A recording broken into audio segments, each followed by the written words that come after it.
Desafío Total, Existence, Virtuosity, Días Extraños, Matrix.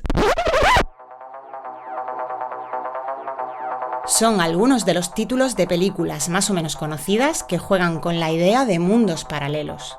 Algunas son muy famosas, como Desafío Total, donde Schwarzenegger se sometía a la implantación de recuerdos falsos, aburrido de su vida monótona, o Matrix, que en 1999 supuso una auténtica revolución cultural y que planteaba que los humanos vivimos, sin saberlo, en una realidad creada por máquinas. De eso, de mundos paralelos, vamos a hablar en este episodio.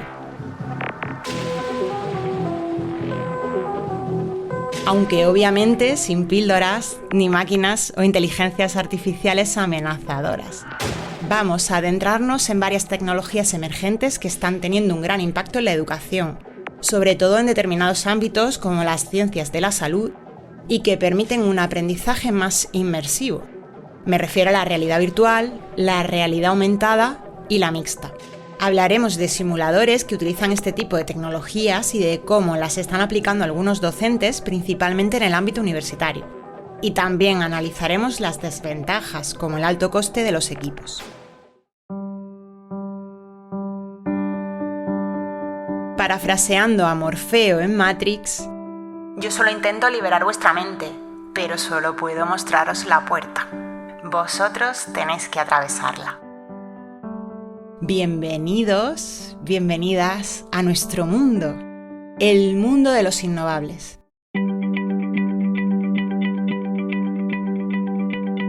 Los Innovables, un podcast de la UNIA. Episodio 8. Mundos paralelos para una enseñanza real.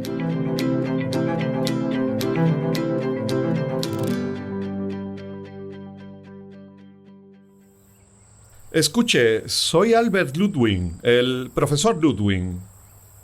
Mi nombre no le dice nada, ¿verdad? Pero escuche, ¿qué nos proporciona ahora el cine? Visión plana y sonido, ¿no es así? Suponga que yo añado gusto, olor, incluso tacto. Suponga que lo hago de forma que el espectador interviene en el relato. Habla a las sombras y las sombras le responden. Y que el relato, en lugar de desarrollarse en una pantalla, se refiere por completo a quien participa en él. ¿No sería eso hacer real un sueño? ¿Cómo diablos podría usted conseguirlo? ¿Cómo? Pues muy simplemente.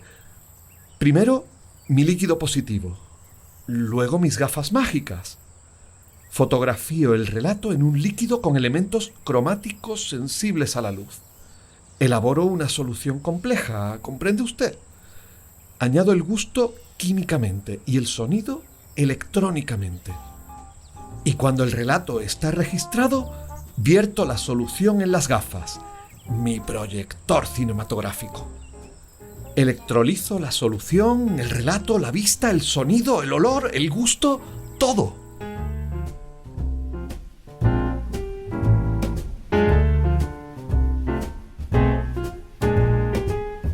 Año 1935. El escritor de ciencia ficción Wayne Bond crea el cuento Las gafas del Pigmalión. En él imagina unas gafas que son capaces de transportar a otros mundos y lugares a quien se las pone. Sí, 1935. Y un escritor ya imagina unas gafas de realidad virtual. Es cierto que años antes, otro escritor, Lovecraft, ya imaginó un artefacto que permitía ver la meseta de Leng en Asia Central, un lugar en el que confluyen múltiples realidades y monstruos. Lo llamó el cristal de Leng por su forma, pero fue Wayne Bond el que le dio forma de gafas. 25 años después, en 1960, Morton Heiling diseñaría las primeras gafas reales de este tipo, y por ello se le considera el padre de la realidad virtual. Han pasado muchas décadas y la tecnología ha avanzado muchísimo. Tanto que hoy parece que la realidad virtual, la realidad aumentada, la mixta o el metaverso, reemplazados de los medios por otras tecnologías disruptivas como la IA generativa, ya son pasado. Sin embargo, esto no es así, o no del todo. El director de Estrategia e Innovación de la multinacional de telecomunicaciones AT&T, Ryan Rutledge, escribe en el informe Horizon de 2023 lo siguiente.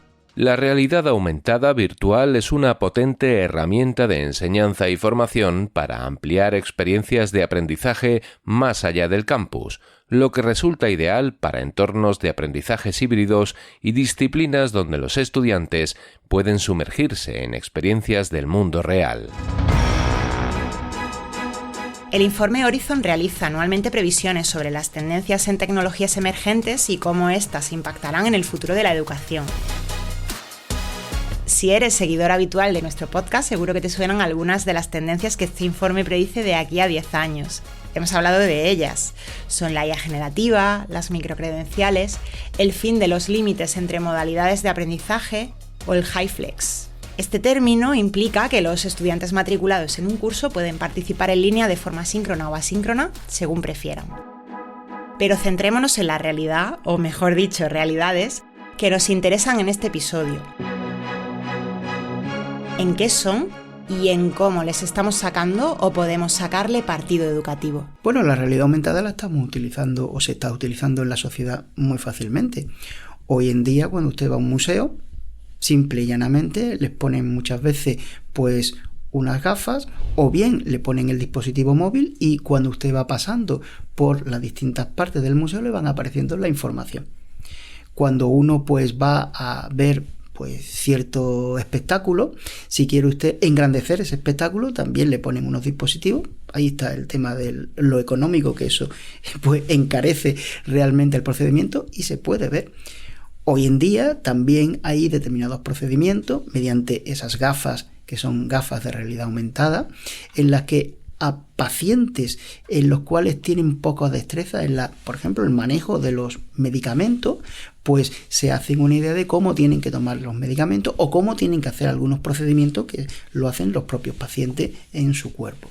Es decir, la realidad aumentada tiene una versatilidad tremenda. Este es Manuel Eugenio Dorado, profesor de Anatomía y Embriología Humana de la Facultad de Medicina de Sevilla.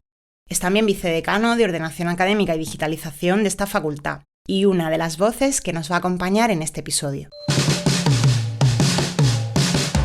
En el capítulo de los innovables sobre humanización de la educación ya introdujimos los conceptos de realidad virtual, realidad aumentada y mixta.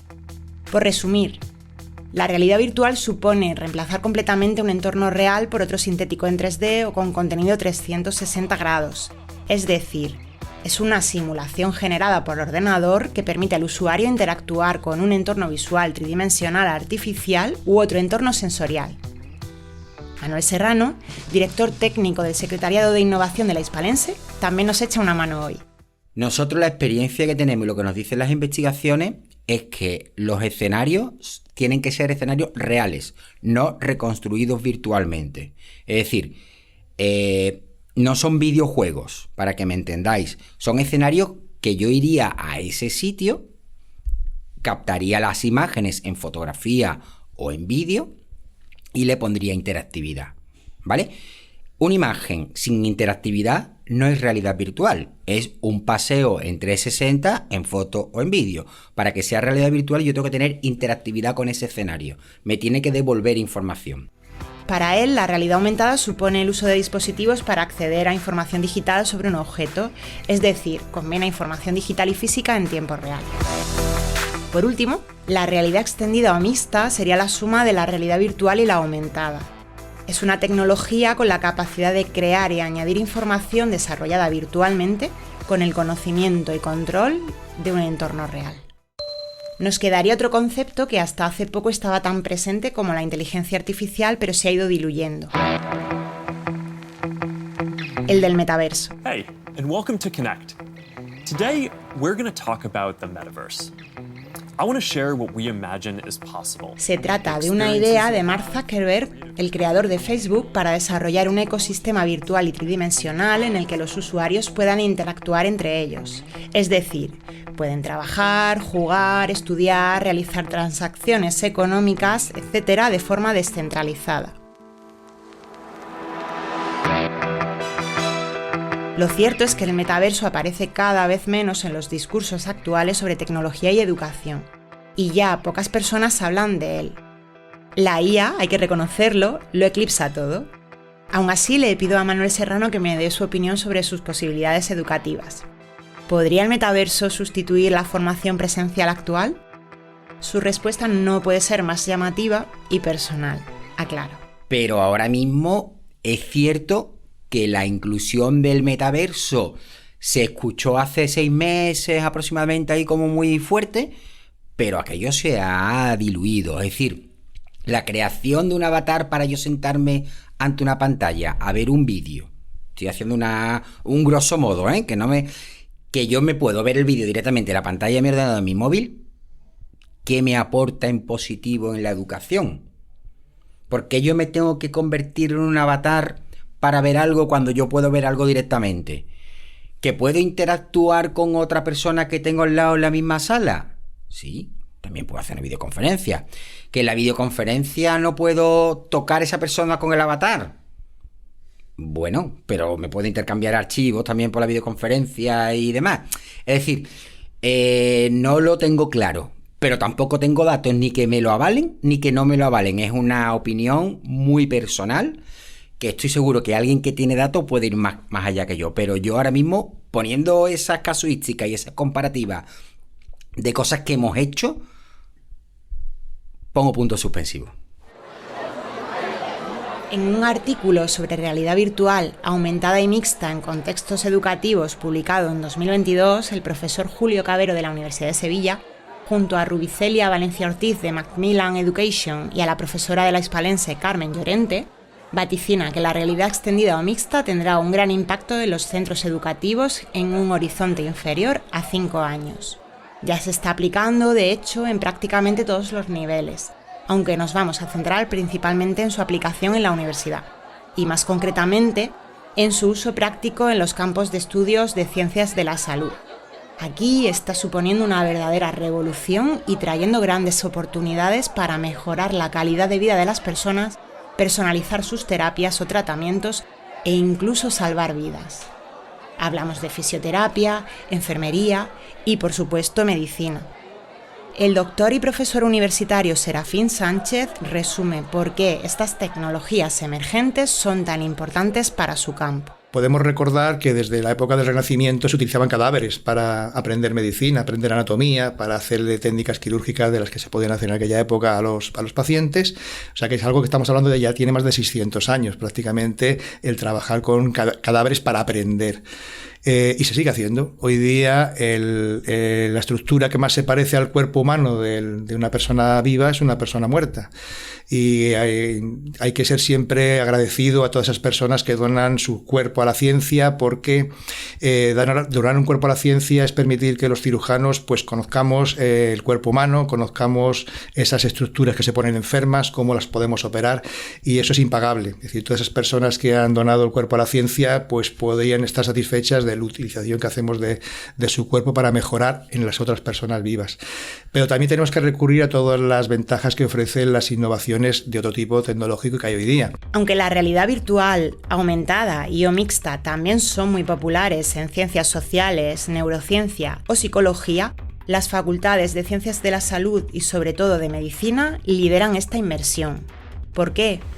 Pues porque son excelentes herramientas para adquirir algo tan humano y necesario para el tratamiento de enfermedades como la visión espacial. El estudiante tiene que saber qué es lo que está arriba, qué es lo que está abajo, qué es lo que está delante, qué es lo que está detrás. Pero eso, que al principio puede parecer muy fácil de poder comprender, sin embargo lo tienes que ver desde cualquier ángulo y perspectiva. Porque las personas cuando enferman en un lugar del cuerpo humano, normalmente. Y ese lugar del cuerpo humano está en relación con otras múltiples estructuras. Y tenemos que saber por dónde se va difundiendo esa lesión o esa patología que pueda aparecer. Por tanto, la realidad aumentada en eso nos ayuda muchísimo. Porque el estudiante, cuando se introduce virtualmente dentro del cuerpo humano, está viendo completamente y puede él, simplemente moviendo la cabeza, mirar arriba, mirar abajo, mirar delante, mirar detrás o mirar donde sea, si es necesario, para ver qué estructuras hay ahí. Todo el mundo ha escuchado hablar de la cirugía robotizada como el Da Vinci, y el Da Vinci ni más ni menos que es una visión espacial del cuerpo humano. Es decir, no existe todavía un robot que opere independientemente, sino que es un profesional, un cirujano especialista en cirugía robotizada, el que maneja ese manipulador. Para Manuel Eugenio Dorado, estas tecnologías emergentes vienen a mejorar el proceso de enseñanza-aprendizaje de los futuros médicos, con prácticas más reales en el caso de asignaturas como anatomía humana. Los estudiantes de medicina, y yo puedo hablar en primera persona, cuando yo empecé a estudiar medicina, nosotros nos explicaban la medicina, que además la explicaban unos magníficos profesores y de una forma extraordinaria, pues con un dibujo en pizarra, un dibujo plano donde no había perspectiva, donde no había visión tridimensional, donde era difícil que aquellas estudiantes pues no tuvieran esa perspectiva topográfica, pues hacerse idea de cómo estaba constituido el cuerpo humano. Y sin embargo hoy en día lo que pretendemos es que el estudiante se inmiscuya, se introduzca, haya una inmersión dentro del cuerpo humano, porque eso nos va a dar la visión topográfica y tridimensional del cuerpo humano. Hoy en día pues tenemos muchísimas pruebas exploratorias de todos conocidos, como la radiografía convencional, pero sobre todo el TAC, la tomografía axial computarizada, la resonancia magnética nuclear o la ecografía, que hay reconstrucciones tridimensionales para ver las estructuras. Un caso práctico que a quienes han sido madres o padres recientes, sobre todo, a mí me pasa, les sonará, es el de las ecografías. Estas empezaron siendo de 2 dimensiones, después 3D, 4D, 5D y posiblemente, al menos eso sugiere este experto, habrá 6 y 7D. Así que el aprendizaje a través de realidad virtual, mixta, aumentada, permite mejorar la experiencia del alumnado. Puede multiplicar su motivación y curiosidad. Y los docentes deben aprovechar las competencias que los jóvenes traen de casa. No es broma, una PlayStation puede ser un plus para la cirugía. Una cosa, por ejemplo, donde sí nosotros hemos asistido con auténtica envidia, es el manejo de la cirugía con los joysticks de las PlayStation. A nosotros nos ha costado aprenderlo, pero es que la gente de hoy son nativos digitales, han aprendido quizás en la cuna a manejar los joysticks y hacen mucho mejor todo lo que es la cirugía virtual y robótica. Por lo tanto, tienen muchas competencias de manera natural, de manera insensible. Quizás la misión de los docentes, de los formadores, es de conseguir dar con la tecla, dar con la clave de cómo estimular a cada persona individualmente, porque no todo el mundo tiene los mismos valores, las mismas aspiraciones, pero sí que ser conscientes de que ellos tienen la herramienta, ellos tienen la capacidad y además tienen lo que siempre hemos tenido todas las personas, que es curiosidad. Yo puedo decir que hay estudiantes que son muy ávidos en los juegos, los videojuegos, y sin embargo tienen una perspectiva espacial mucho mayor que aquellas personas que son menos ávidas en los juegos. No quiere decir que los juegos sean fundamentales y que un estudiante de medicina tenga que dedicarse también a juegos. No, tiene que estudiar medicina. Pero sí es verdad que la visión espacial que tienen los estudiantes es mucho más importante en aquellas personas que están habituados a utilizar estos procedimientos. Por tanto, la realidad aumentada, la realidad mixta y la realidad virtual, pues se complementan para hacer un aprendizaje mucho más eficiente de la docencia, en este caso la asignatura que yo imparto, que es la anatomía humana. Otro doctor, Máximo Bernabeu, asegura que el alumnado aprende mejor cuando se le plantean problemas prácticos que pueda resolver y, sobre todo, aprende haciendo. Eso está muy demostrado desde el punto de vista neurobiológico, ¿no?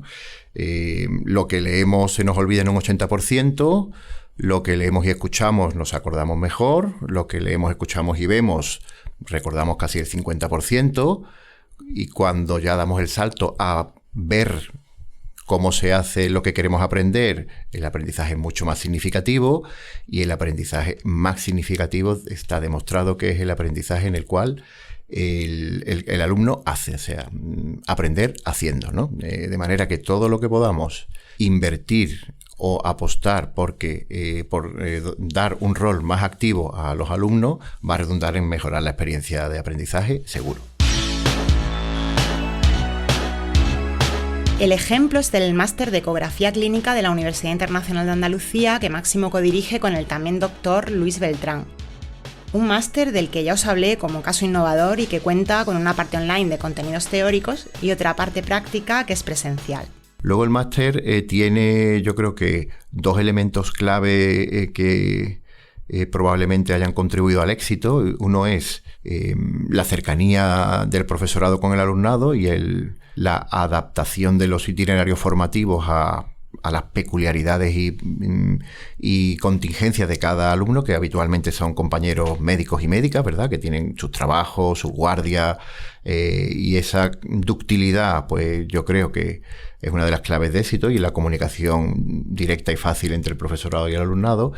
Y la otra son las prácticas. En el máster hay contenidos teóricos que son todos online. Contenidos teóricos, los conocimientos hoy en día se pueden transmitir online, no hay que hacerlo presencial obligatoriamente. Pero bueno, en un ámbito competencial que es como es el de la ecografía clínica, donde las habilidades son tan importantes, un máster que quiera transmitir la competencia bien tiene que tener prácticas, y nuestro máster tiene un currículum de prácticas muy notable, ¿no? Y eso es una de las cosas que siempre los alumnos nos comentan como positivo, porque acaban el máster con las competencias en ecografía clínica adquiridas, ¿no? Esas prácticas presenciales se hacen a través de la simulación robótica, que contiene escenarios clínicos de las más diversas patologías basados en miles de imágenes médicas reales. La educación médica, insisto, es uno de los campos donde más penetración tiene este tipo de enseñanza que mezcla tecnologías emergentes. Los simuladores, curiosamente, no son nuevos, aunque sí la tecnología usada hoy en día. El primer simulador de vuelo apareció hace casi un siglo, en 1929, gracias a la industria aeronáutica. Para Máximo Bernabeu, el uso de simuladores virtuales en el campo de la medicina trae consigo diversas ventajas. La primera es que remedan escenarios de patología muy diversa. Normalmente en las prácticas habituales con voluntarios sanos o con consentimiento informado en las prácticas con pacientes, la patología que se puede encontrar uno en los distintos días donde va a hacer práctica, pues suele ser más recortada y no ve algunas de las enfermedades que ecográficamente son necesarias aprender para adquirir la competencia en ecografía. Estos robots simuladores pues tienen cientos de casos clínicos con distintas enfermedades, desde patología de la vía biliar, colecistitis, aneurisma de aorta, infarto de miocardio, COVID, incontables escenarios clínicos sobre casos concretos donde el alumno puede practicar y ver las imágenes que vería una persona, ¿no? Esto es yo creo que es una de las grandes ventajas. La segunda es que se puede practicar incansablemente. El número de veces en los que un alumno puede hacerle la ecografía al simulador es ilimitado hasta que consiga la competencia. Esto obviamente en voluntarios sanos y con pacientes, tanto de la perspectiva ética como del cansancio de las propias personas, no se puede hacer, ¿no? Y por último, la seguridad, tanto del profesional como del paciente. El practicar en entornos simulados aumenta la seguridad. También opina igual el doctor Serafín Sánchez, director del Máster de Rinología de la Internacional de Andalucía y Premio Nacional de Medicina Siglo XXI. Este experto valora positivamente el uso de simuladores por ese plus de seguridad para los ciudadanos y para los propios profesionales. El otorrinolaringólogo es un especialista quirúrgico y operamos pacientes. Por lo tanto, el hecho de operar pacientes tiene unos resultados visibles, tiene unos resultados de curar la enfermedad, tiene un resultado de posibles complicaciones, de unos posibles riesgos que son fácilmente medibles. Es decir, tenemos una capacidad de medir las cosas. Pero para llegar a ese punto de verlo en pacientes reales, nosotros tenemos que utilizar fórmulas que sean herramientas de entrenamiento para el profesional que está aprendiendo, el profesional que está en formación, sin tener que poner en riesgo la salud de las personas que se van a someter a una operación quirúrgica. Por lo tanto, nosotros lo que queremos es utilizar cualquier tipo de herramienta que nos sirva para que el aprendizaje de un médico en formación, de un especialista quirúrgico en formación, sea seguro para el paciente, para el médico, sea eficaz, que resulta un incremento de conocimientos y de habilidades reales. Hablábamos hace unos minutos de la motivación del alumnado en este tipo de prácticas. Serafín Sánchez, no obstante, diferencia entre los estudiantes de grado, cuyo objetivo principalmente es aprobar y obtener el título, y aquellos que estudian en su máster, cuya actitud es totalmente distinta. El alumno de posgrado realmente tiene otra aspiración. El alumno de posgrado, en el caso del máster nuestro, sabe ya lo que quiere, sabe lo que no sabe, y cuando le presentas herramientas de aprendizaje simulador, tipo tecnológico, tipo cirugía virtual, esa persona realmente aunque lo hubiera oído de manera vaga o poco clara, cuando lo ve en acción y cuando nosotros hacemos que esa persona utilice un ordenador, utilice la aplicación informática y vea que eso es fácil de hacer, que eso es posible de hacerlo, ese día cambia su forma de enfocar el trabajo cotidiano y esa persona cambia radicalmente su visión de lo que es posible y de lo que no es posible. Por lo tanto, la simulación en el campo de grado realmente es complicado llevarlo hasta donde nosotros nos gustaría hacer, pero en el campo del posgrado sí que es mucho más potente. Para el uso de estas herramientas emergentes se necesita un buen enfoque metodológico, pero también capacitación en tecnologías digitales. Hablamos largo y tendido sobre esto último en el episodio 3 de Los Innovables. Precisamente eso, la falta de formación de los docentes, pero sobre todo el alto coste de los equipos, son las dos desventajas que encuentra Máximo Bernabeu a la implantación de estas tecnologías emergentes en la educación. Hoy en día incluso pues se está planteando y hay ya empresas que lo que hacen es alquilarlos, lo cual abarata mucho el coste y ha democratizado el uso, pero la adquisición de un equipo de estos es muy costosa, y es una inversión inicial grande, difícil de asumir por muchas instituciones. Y el otro elemento de dificultad que lo veo quizá menor, ¿no?, es la formación del profesorado. Tanto en el aparato o en el simulador, que eso, como en metodología docente en simulación. Es una dificultad pequeña porque yo creo que el profesorado prácticamente se podría adaptar muy bien a esta modalidad formativa, con pequeñas cápsulas previas de cómo funciona el aparato, cuáles son las posibilidades, el botoneo clásico de estos simuladores. Sobre el coste económico de los equipos, Manuel Serrano apunta a otra cuestión. Es cierto que la tecnología es cara, pero también echa en falta la eficacia a la hora de elegir qué tecnología y si esta realmente será útil para el docente o la institución que hace esa inversión. Esa inversión constante que tienes que hacer en aparatos, en hardware, vamos a denominarlo técnicamente, en hardware, ya sean ordenadores, ya sean impresoras 3D, ya sean gafas que todos los días hay en el mercado, todo eso conlleva dinero y siempre tenemos los problemas presupuestarios. Ese es el cero, ¿vale? Ese es el nivel cero en el cual nosotros cuando empezamos cualquier proyecto lo tenemos como punto de partida y somos conocedores. Nos queda mucho por trabajar en metodología. La implementación de un equipo informático audiovisual en un aula por sí solo no sirve para nada. Sirvan en cualquier caso algunos ejemplos de cómo ciertas universidades tratan de formar al profesorado sobre estas tecnologías emergentes. Podemos nombrar, por ejemplo, a la Universidad de Santiago de Compostela, en la cual hemos estado realizando acciones formativas presenciales con el profesorado para la creación de objetos en realidad aumentada y escenarios inmersivos en realidad virtual. La propia Universidad Internacional de Andalucía, un curso de verano que impartimos este verano sobre uno de los módulos de la realidad aumentada y realidad virtual para la consecución de objetivos con escenarios virtuales.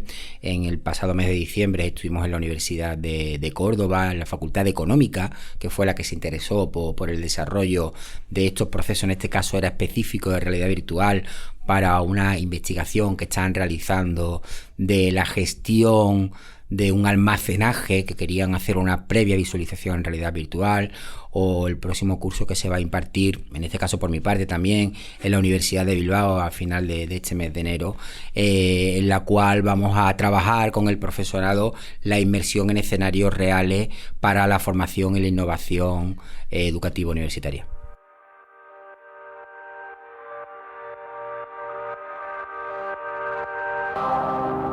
La propia Universidad de Sevilla está inmersa actualmente en un proyecto de investigación con el Ministerio de Ciencia sobre realidad aumentada. Está en sus inicios, eso sí, así que no pudieron avanzarnos mucho más. De lo que sí nos habló Manuel Serrano es de otra de las aplicaciones de la realidad virtual mixta o aumentada en la universidad, concretamente en el ámbito de la gestión o incluso en la captación de estudiantes.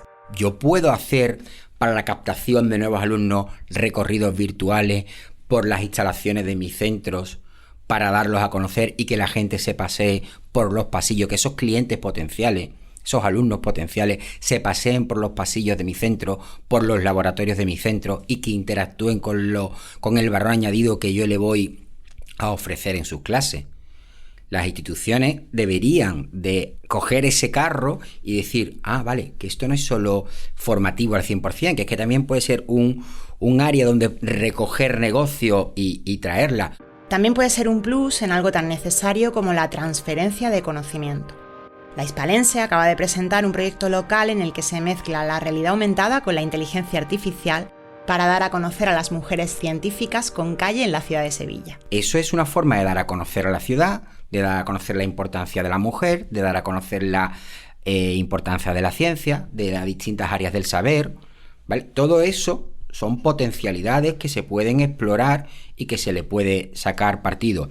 Además, en paralelo, eso nos va a servir para que los alumnos de esas asignaturas, tanto de grado como de máster, tengan a su disposición ya no solo el material, sino que se les presente a ellos una nueva forma de presentar contenido, para que ellos cuando vayan a desarrollar su labor profesional digan, oye, pues no me voy a quedar en los medios tradicionales, es que yo puedo presentar esto con interactividad, me puedo ir a elementos de realidad virtual, a elementos de realidad aumentada. Así que, según las palabras de Manuel Serrano, el uso de estas herramientas también tendrá un impacto futuro en el propio desarrollo profesional del alumnado que practique con tecnologías emergentes desde la universidad.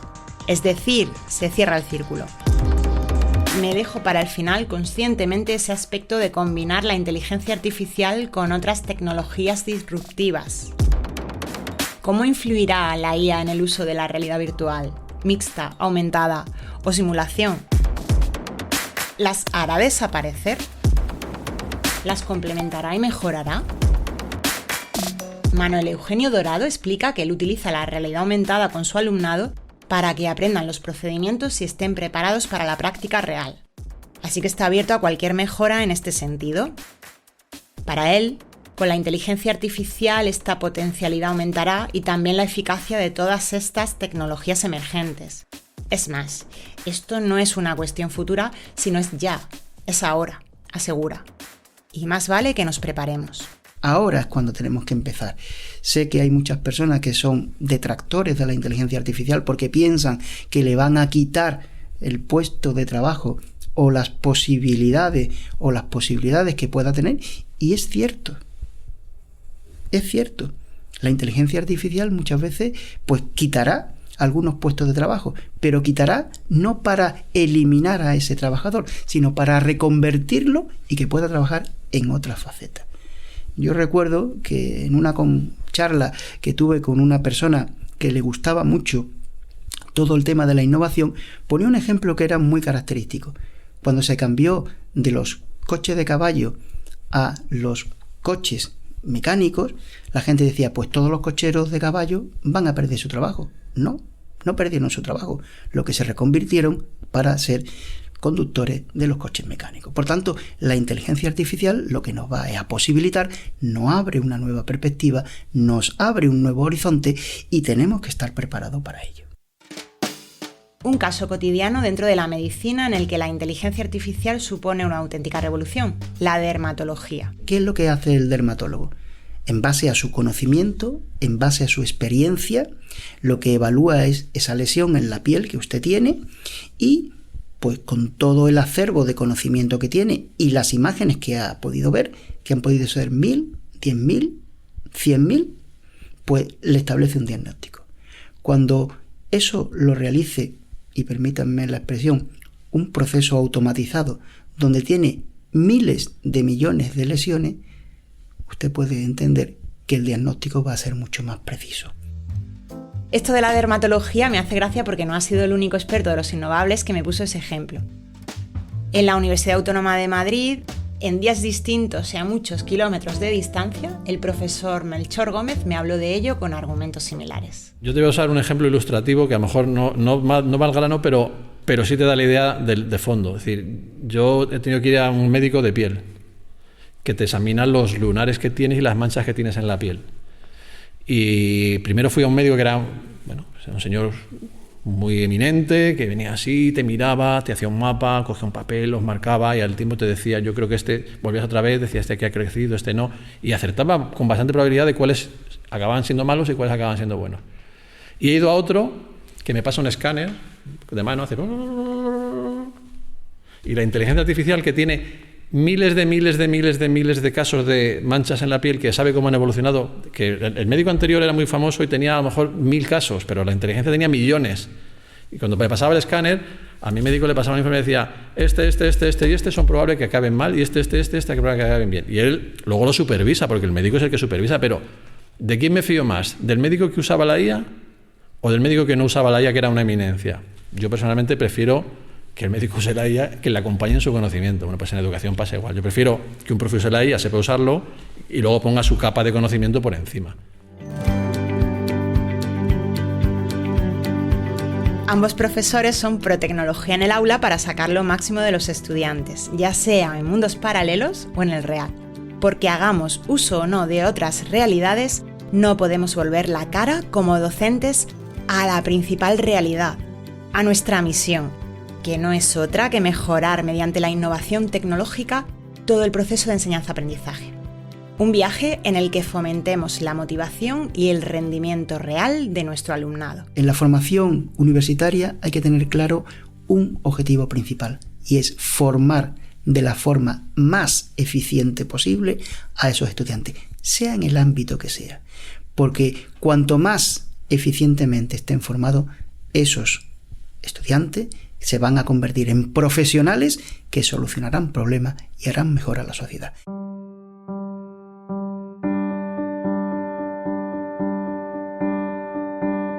Los Innovables, un podcast de la Universidad Internacional de Andalucía, producido por QWERTY Podcast. Coordinación UNIA, entrevistas y narración, María Sánchez. Guión y edición, Carmen Márquez. Producción y grabación, Andrés Segura. Producción ejecutiva, Óscar Gómez. Música, Epidemic Sound. En este episodio has podido escuchar un fragmento del relato Las gafas del Pigmalión, de Stanley G. Weibon, con las voces de Andrés Segura y Óscar Gómez. Todos los episodios y más información en la web unia.es. Además, puedes suscribirte a este podcast en tu plataforma de audio favorita.